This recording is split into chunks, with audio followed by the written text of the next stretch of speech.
Music videos. They're a stylish form of presentation that seeks to present a song through visual means. From the iconic Linkin Park with In the End, which became one of the most popular AMV songs in anime history, to the colorful and yet tragic music video for Oshinoko's Idol Coming from Yoasobi, there is no creative limit to how these songs can be represented visually. Whether it's critical analysis of lyrics to identifying the symbolism or relevant imagery in relation to them, the right artist can produce some of the most thought-provoking conversations. It's because artists' objectives that people are able to theory craft and really lay out their interpretations. Many ideas can open up various avenues of conversation, and others a different perspective altogether. For my own taste in the J-pop genre, one of the best artists out there in my opinion is undoubtedly Eve. With a whopping combo of songwriter, lyricist, composer, and producer, Eve is a talent that has made leaps and bounds throughout their career. Many know him from his Vocaloid covers, and in the eyes of the mainstream audience, they know him from the shonen anime world. Together, Jujutsu Kaisen Season 1's opening Kakai Kitan and My Hero Academia Season 6 Core 2 opening Bokurano really put him on the map for a wide range of anime fans. Of course, with Eve being one of my favorite artists and My Hero Academia being my favorite series, you can imagine my genuine reaction when I found out about the opening announcement. From anime movies like Bubble and even a live action on Netflix, it's safe to say that there's an abundance of content to consume. Aside from all of this, however, one of the key takeaways from Eve as an artist is his sense of creativity, and you see that throughout all of his music videos. I don't think I can exaggerate this enough, but Eve has managed to create his own universe through his music. Almost every video has a different art style, various character designs, with some looking like it could come from a fantasy world to others fitting exactly into the anime world character design. It manages to leave you in awe every time, as the projects can be animated from the likes of Wit Studio to various talented individuals that contribute just as much. Every song and video tells a different story, with again following some of the most interesting takes and speculation throughout his comment section. While some projects are pretty easy to understand, such as the Heart Forecast Valentine's Day Jam, other projects like Real Steel Underground has had many different ideas, with some uplifting and some being thought of to be a tragedy. The best part is that he has never really come out and explicitly confirmed what some of these videos could be leaning towards. It wouldn't be as fun if the more ambitious settings were restricted to defined meanings given all the unique aspects that contribute to the world building in such a short amount of time. There's even moments where characters will have cameos across multiple music videos, furthering the idea that while these songs are typically standalone, the Eve universe is very much a real thing, and I'm not believing otherwise. Across the large consumption of the catalog and the unhealthy amount of times I've hit the replay button, I do have one big question. Why the heck are none of these in anime? I'm all for projects accomplishing what they set out to do, but do you ever get the feeling that some of these are a bit too good to simply stay within the less than 5-minute runtime? Within these few minutes per video, you get the impression that there is a much deeper story to be told, just waiting to unfold, and while I'm well aware of how taxing producing an anime can be for obvious reasons, the thought just cannot escape my mind. Now, as many ideas there are, I want to bring 4 music videos to the front for today's video. Spoiler alert, I'm being a bit biased with my choices, but I think many of you will more than agree considering the amount of comments I've seen about these in particular. With the first 2 being connected, we're starting it off with the Tobi Odagiri universe.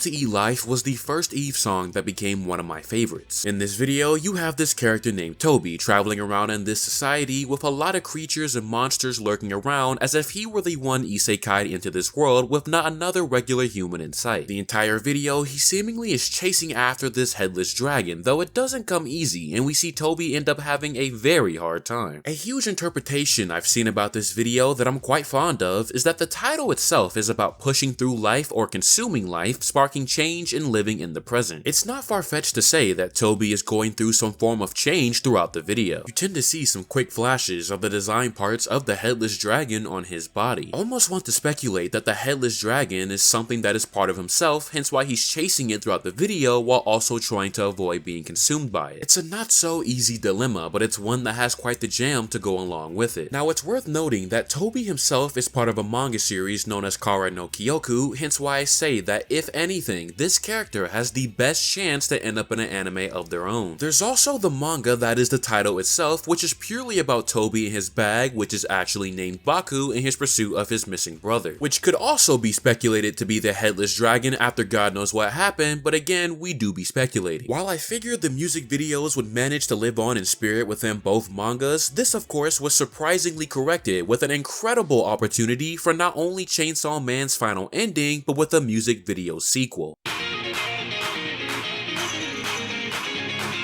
Fight Song premiered on December 28th, 2022, just heading into the winter 2023 anime season. The video kicks off with a cassette tape that on the front has the title How to Eat Life, only to be flipped on the back with Fight Song being locked and loaded. Furthermore, at the end of How to Eat Life, we see the duffel bag finally help Toby get a grasp on the headless dragon, and there's a scene where Toby turns around and looks down an alleyway with footsteps on the ground. In my opinion, this is the same alleyway shown and reanimated within Fight Song with a little dragon girl located at the end. Quick note, but this music video will also be getting a manga titled Toby to Ryuko, and Ryuko is also the name of the human girl in the How to Eat Life manga who reaches out to Toby to be friends. A lot of connections spread out across the board, which may seem like a coincidence, but I don't think Eve is a man of consistent coincidences. It's hard to fully say right now given the lack of translated English chapters, but I have a feeling that these two manga will definitely manage to intertwine down the line. Fight Song overall takes itself much more literally. Toby is fighting off these assailants who are in pursuit of Ryuko, and throughout the video, he is delivering absolute beatdowns to those who dare step up to the plate while also trying to keep her safe. It gives off the feeling of a sibling relationship with some of their antics throughout the video, and it really gives me the impression that Deku and Eri were mentioned in the creation process. As for why there is a hunt for Ryuko, it has something to do with those who oversee this fighting tournament and the former dragon woman who eventually opposed this violence. From my perspective, it seems that the former dragon woman is Ryuko herself, and upon her initial execution, transformed into the headless dragon, losing her memories and reverting to a childlike body. I'm sure this isn't a first for the Bleach fans out there. Between the animation and choreography, Fight Song is just a real good time. It's a perfect example of I can't believe it's not anime, and I can't be the only one out there that can see this working as one interconnected story, with the first half focusing on Toby and the second his relationship with Ryuko. You best believe that I'll be there when the manga kicks off, but beyond that, the story of Toby Odagiri is by far one of Eve's strongest creations that has insane potential to translate into an anime, and a man can dream that it'll come true someday.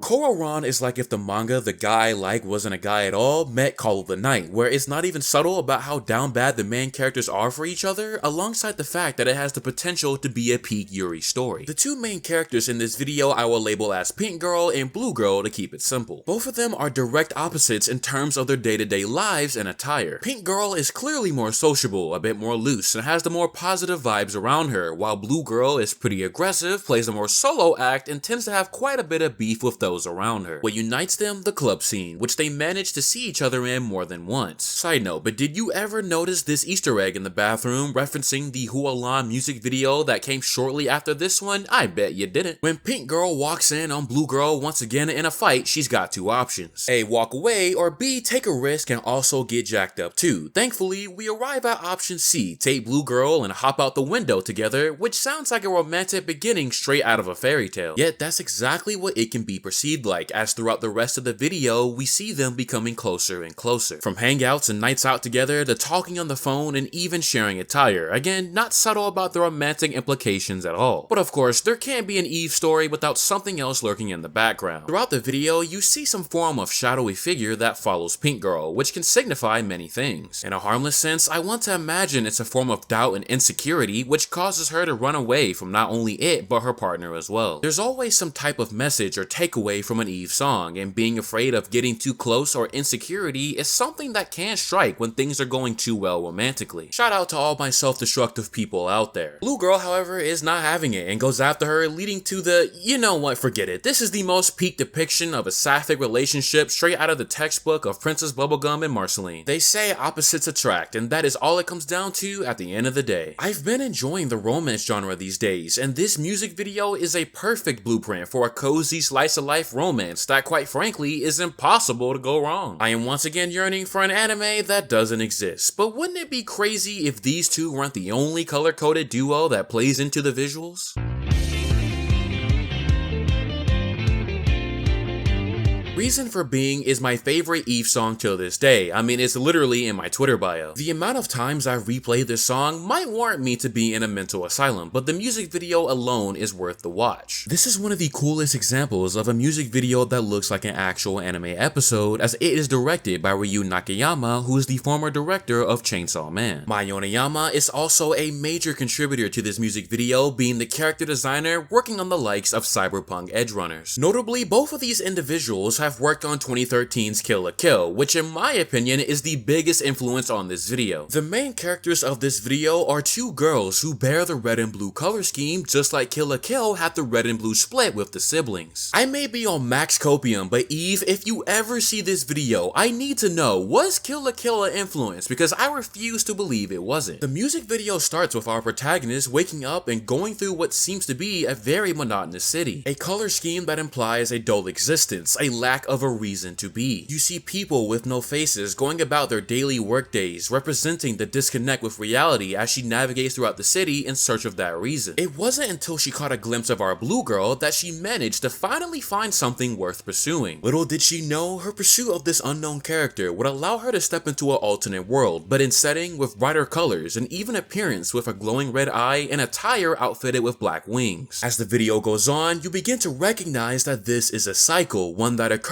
within some form of dreamland. Every time our red girl enters, she gradually clashes more and more with the blue girl, and the video just takes off straight into the shonen territory with some really cool action. And if you aren't seeing where I'm getting the Kill la Kill influence copium by now, you really gotta level with me here. After each clash, the girl wakes up and the cycle repeats with her emotional anguish increasing. I felt as the clashes were some form of battle of inner self. Our protagonist is fighting to find her reason, and this blue girl is somebody that may be standing in the way of it or as a representation of the inner negativity that she strives to defeat. Again, unclear, up for interpretation, and that's what makes it fun. Eventually, that line between the dream world and reality eventually bleed into each other, and on the cusp of finally making that breakthrough, the two go at it in an absolutely destructive battle that is pretty epic. Building destruction, beams, giant monster-like arms, explosions, I mean, this video's got it all. The final clash breaks the blue girl's mask, and our protagonist expressed a form of recognition or understanding of who or what she may have been fighting all this time. The breaking of the mask can be looked at as a breakthrough of this cycle. It is only once these two stop fighting and the barriers are broken that our main character finally manages to wake up, not in distress, but with a simple smile of relief stemming from the fact that she finally won over her anguish. If I had one wish, it's definitely to see this animated into a full series someday. A psychological and emotional journey at the core, with action spread throughout, already helmed once by some of the anime industry's best. Come on now. Whatever goes on in Eve's head when putting these stories together is something you just gotta appreciate. Billions of people, billions of different ideas and concepts, and yet I have come to love this creation process so much that I wish to see it on the TV screen. Eve is an artist that reminds me why I love this medium as much as I do. I'm quite surprised that Eve hasn't gotten a call to do an anime at all, but then again, making singles and doing anime OPs is a lot of work on its own, so perhaps for the time being it's for the best. However, that won't stop me from believing that someday, whether it's months or years from this video, we will get the Eve anime, and you best believe that I'll be there no matter what to see what vision is brought to life. And with that brings me to the end of this video. As always, thank you for watching, and make sure to leave what your favorite music video by Eve is and what you'd like to see as an anime in the comment section down below. Stay safe out there, and I will catch you all in the next video.